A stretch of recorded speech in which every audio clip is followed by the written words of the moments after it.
अस्सलाम वालेकुम नाज़रीन, यूट्यूब चैनल पे एक दफ़ा फिर आपको खुश आमदीद। लाहौर की सड़कों पर आज एक दफ़ा फिर वो मनाजिर देखे जिसको मनाजिर को अपने ऊपर देखने की एक बड़ी हसरत होती है, या शायद सबको वो हसरत हो। वो मनाजिर जब इमरान खान लाहौर हाई कोर्ट के निकले और पूरी की पूरी एक अवाम उनके साथ निकल पड़ी। अगर इनको देखकर भी कोई स्टेट ऑफ डिनाइल में रहता है कि इमरान खान का कोई जानने वाला नहीं है, इमरान खान को कोई पूछने वाला नहीं है, इमरान खान साहब मोस्ट पॉपुलर लीडर नहीं है, तो फिर वो अहमकों की जन्नत में रहता है। बड़ी माजत के साथ वो जो कहते हैं ना कि फूल्स पैराडाइज। अब मामला है क्या? मामला ये है कि एक तो ये कि जो जमानत थे उनकी नाकाबिले जमानत वारंट गिरफ्तारी, वो वहां पे मुअत्तल हो गए। उसको भी देख के लोगों की परेशानियों में और पसीने जो आ जाते हैं ना माथे पे, उसमें बड़ा इजाफा हो गया। और उसके साथ जो हर आने वाले दिन के साथ जो इमरान खान साहब की पॉपुलैरिटी में इजाफा हो रहा है, और वो इजाफा कोई ढका छुपा नहीं है, उसको दुनिया देख रही है, उसको अवाम देख रही है, उसको इंटरनेशनल मीडिया कवर कर रहा है। और ये सूरत हाल देख के लोग परेशान हैं। और जब वो परेशान है तो एक खबर आती है, अच्छा उस खबर से एक खबर आती है कि आज मरियम नवाज साहिबा एक इंतहाई अहम प्रेस कॉन्फ्रेंस करेंगी। तो मैं ये सोच रही थी, जो मेरे जहन में एकदम से जो क्लिक हुआ वो ये हुआ कि शायद नवाज शरीफ साहब की वापसी की तारीख तय हो गई है और नवाज शरीफ साहब वापस आएंगे और मरियम नवाज साहिबा जो इंतहाई अहम प्रेस कॉन्फ्रेंस करने जा रही हैं उसमें वो नवाज शरीफ साहब की वापसी की तारीख देंगी। लेकिन हैरत की बात है कि मरियम नवाज साहिबा हैं, उन्होंने प्रेस कॉन्फ्रेंस में कहा कि मेरा बस चले तो मैं इमरान खान का नाम भी ना लूं। मैं इमरान खान का लेना नहीं चाहती, लेकिन क्या कीजिए। और वो कौन सी मजबूरी है जो उनको, जब वो प्रेस कॉन्फ्रेंस की शुरुआत होती है तो वो इमरान खान से होती है, और जब प्रेस कॉन्फ्रेंस का इख्तिताम होता है तो वो इमरान खान से होता है। फिर अगर इमरान खान ये कहता है कि मरियम मेरा इतना नाम ना लिया करो, तो वो कुछ गलत तो नहीं कहता, माजत के साथ ऑन लाइटर नोट। चले जी, इस मामले को भी आगे बढ़ते हैं। और जो सबसे जो क्रक्स था ना, जो उस एक तो ये कि अगर मैं इसको लिटरली ये देखूं एनालिटिकल अंदाज में, तो तजादात से भरपूर थी। एक तरफ आप कहती हैं कि आपकी हुकूमत नहीं है, दूसरी तरफ आप इस हुकूमत को अहकामात जारी करती हैं। एक तरफ आप कहती हैं कि बहुत सारी बातें, चले उसको भी अभी छोड़ देते हैं। असल बात करते हैं जो कि क्रक्स था, सोचने की बात है और समझने की बात है। मरियम नवाज साहिबा ने शायद जिसको बड़े most important press conference call इसी वजह से किया जा रहा था, मरियम नवाज साहिबा ने एक मुतालबा कर दिया। उन्होंने कहा कि ये जो जमात है ना पीटीआई, जो मुल्क की सबसे मकबूल तरीन जमात है, जिसका लीडर मुल्क का सबसे मकबूल तरीन लीडर है, उस पर पाबंदी लगा दी जाए। और पाबंदी क्या कह के लगा दी जाए कि ये अस्करियत पसंद जमात है, ये दहशत गर्दों की जमात है, और ये एक और वर्ड क्या होता है वो, जो सारी पाबंदियां इस किस्म की ऐसी जमातों पे लगते हैं, अस्करियत पसंद, दहशत गर्द और पता नहीं क्या क्या। एनीवेज याद आएगा तो फिर मैं ऐड कर दूंगी। तो ये मरियम नवाज साहिबा का कहना था। अब सोचने की बात यह है कि मरियम नवाज साहिबा ये कह के उन तमाम लोगों की तौहीन कर रही हैं, उन वोटर्स की तौहीन कर रही हैं, उन सपोर्टर्स की तौहीन कर रही हैं, उन चाहने वालों की तौहीन कर रही हैं, जो कि पीटीआई का असासा समझे जाते हैं। आगे बढ़ जाते हैं। तजादात से भरपूर मैं क्यों कह रही हूँ? तजादात से भरपूर मैं इसलिए कह रही हूँ कि वो कहती हैं कि जो इमरान खान साहब को गिरफ्तारी करनी थी हमने, तो वो हमने उनको बलूचिस्तान नहीं लेके जाना था। अव्वल तो आपने क्यों करनी थी भाई, आपकी तो हुकूमत नहीं है, लेकिन चलो भाई, जो करनी थी वो बलूचिस्तान नहीं लेके जाना था, कोर्ट में पेश करना था। तो उनको कोई ये बताए कि कोर्ट में तो 18 मार्च को पेश करना था, और खान साहब ने कहा था कि मैं 18 मार्च को कोर्ट में पेश होऊंगा, और 14 मार्च को लेकर कहाँ जाना था।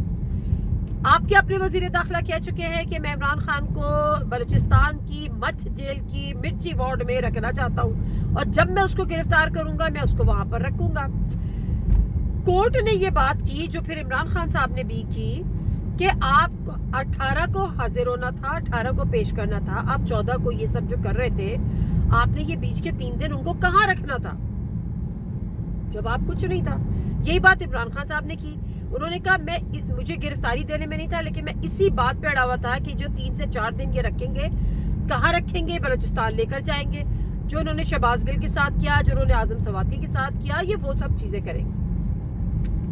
अब मरियम नवाज साहिबा कहती हैं कि जी हमने तो कोर्ट में पेश करना था। मुझे नहीं पता कि उन्होंने क्या करना था, या उनके किससे राब्ते और किससे वो अपनी वजाहतें या डिटेल्स वो लेती हैं और फिर वो इस पे बात करती हैं। تو مریم نواز صاحبہ جو ہے وہ سب سے بڑی بات یہ کہ ان کی جو پوری کی پوری پریس کانفرنس تھی، میں حیران یہ ہوں کہ ایسے موقع پر جب اتنا ملک کا صورتحال اتنی بد سے بدتر ہوتی چلی جا رہی ہے، اور ایسے موقع پر جب عمران خان صاحب نے یہ کہا کہ میں ملک کی خاطر سب سے مل کر بیٹھنے کو تیار ہوں، بات کرنے کو تیار ہوں، ان کی اس بات کو ہر جگہ ہر حلقے میں اپریشیٹ کیا گیا.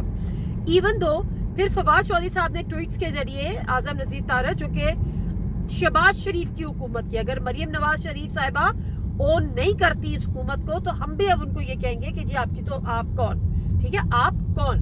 تو جو شہباز شریف صاحب کی حکومت ہے تو اس میں شہباز شریف صاحب چونکہ پی ایم ایل این کے پریزیڈنٹ ہیں تو اس کا مطلب ہے پی ایم ایل این کی حکومت ہے. اب مریم نواز صاحبہ اگر اپنے آپ کو پی ایم ایل این کا بھی نہیں سمجھتی تو that is another debate. But anyways Shehbaz Sharif صاحب نے کہا تھا مل بیٹھنے کی ضرورت ہے، اعظم نذیر تارڑ نے کہا مل بیٹھنے کی ضرورت ہے، فواد چودھری نے کہا کہ بیانات خوش آئند ہیں، مل بیٹھنے کی ضرورت ہے. اب ایسے میں ایک بات یہ کر دینا، بیچ میں ایک فتنہ ڈال دینا کہ جی بات کرنا تو دور کنار، ان پہ عسکریت پسند جماعت کا ان کو لیبل کر کے اور ان کو آپ بین کر دیں، یعنی ان پہ پابندی لگا دیں. اب یہ کیوں ہو رہا ہے؟ میں اس کو ایکچوئل مجھے آپ کو سمجھانا ہے. مسئلہ یہ ہے کہ اگر دونوں جماعتیں مل کر، اگر دونوں حکومت اور اپوزیشن مل کر بیٹھ گئی تو نواز شریف صاحب کو تو کوئی پوچھے گا ہی نہیں. نواز شریف صاحب جو کہ لندن سے پاکستان آ نہیں پا رہے، باوجود اس کے کہ بھائی کی حکومت ہے، بیٹی واپس آ گئی ہے، الیکشن ہونے جا رہے ہیں، کاغذات نامزدگی جمع ہو گئے ہیں.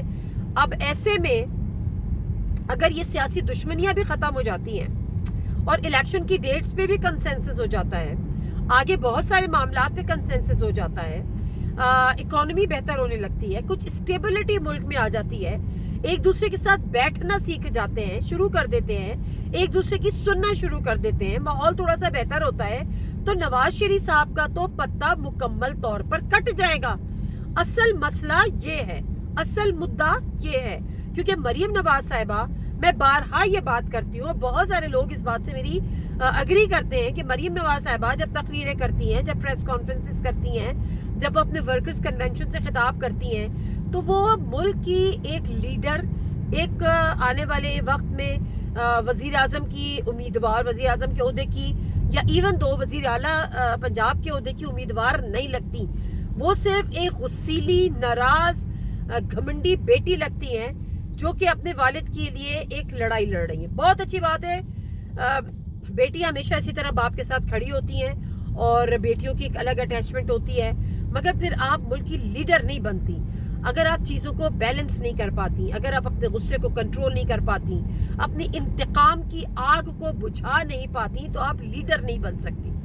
بے نظیر بھٹو صاحبہ کے ساتھ کیا ہوا، ان کے والد کو پھانسی دے دی گئی تھی، لیکن میں نے کبھی بھی بے نظیر بھٹو کی باتوں میں انتقام لینے کی خواہش اور بدلہ لینے کی خواہش، کسی کے ساتھ نفرت کرنے والی چیز، وہ ایلیمنٹ مجھے کبھی بے نظیر کی گفتگو میں، ان کے انٹرویوز میں، ان کی تقاریر میں نظر نہیں آیا. وہ بڑی ویژنری لیڈر تھیں.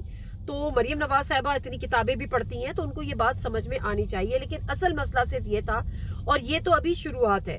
میں یہ کہتی ہوں کہ پی ایم ایل این ہو، چاہے دیگر جماعتیں ہوں، پیپلز پارٹی ہو یا even though P T I ہو، انہیں اس قسم کے وہ لوگ، وہ فتنے، ایکچوئل فتنے جو ملک کو سیدھی راہ پر چلتا دیکھنا نہیں چاہتے یا ملک کی اسٹیبلٹی کے خلاف صرف اس لیے ہیں کہ ان کے ذاتی مفادات حاصل نہیں ہو رہے، یعنی اگر وہ یہ سمجھتی ہیں کہ نواز شریف صاحب کی واپسی جو ہے وہ تو ایک ایسا ایشو بن جائے گی جس کی طرف کوئی پلٹ کے نہیں دیکھے گا، تو وہ ایک بڑا مسئلہ ہو جائے گا.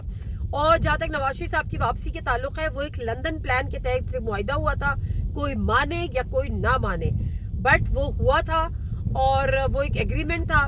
اس میں بہت ساری باتیں پرانے لوگوں کے ساتھ تھیں، کچھ اس میں نیوں کا عمل دخل تھا، یقین دہانیاں تھی، وعدے تھے کہ نواز شریف صاحب واپس آئیں گے.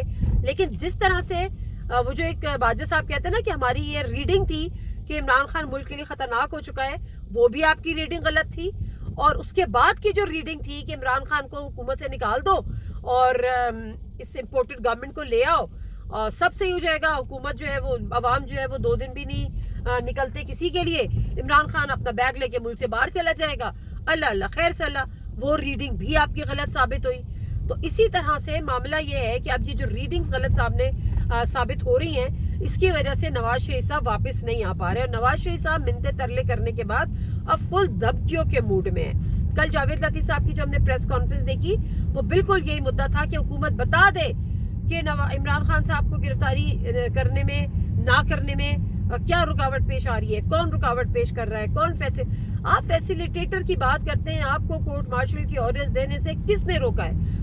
अब तो ना बाजा साहब अपने ओहदे पर हैं और जनरल फैज भी रिटायर हो चुके हैं, और जो एस्टैब्लिशमेंट है वो ज़ाहिर हुकूमत के साथ है, आपके साथ है। तो आप उनको कहें कि वो जनरल बाजवा का ना सही, क्योंकि आप उनको नहीं चाहती, उन्होंने आपके साथ डील की, तो जनरल फैज का कोर्ट मार्शल करें, और जो इमरान खान के जितने भी फैसिलिटेटर हैं उनको एक एक करके एक्सपोज करें, मंजर आम पर लेकर आएं, और फिर उनके खिलाफ कार्रवाई करें। तो ये है असल में आपका काम। और अगर आपको बड़ा लीडर बनना है तो गुस्सा कम करें। नादिम से कोई इजाजत नहीं, अल्लाह हाफिज।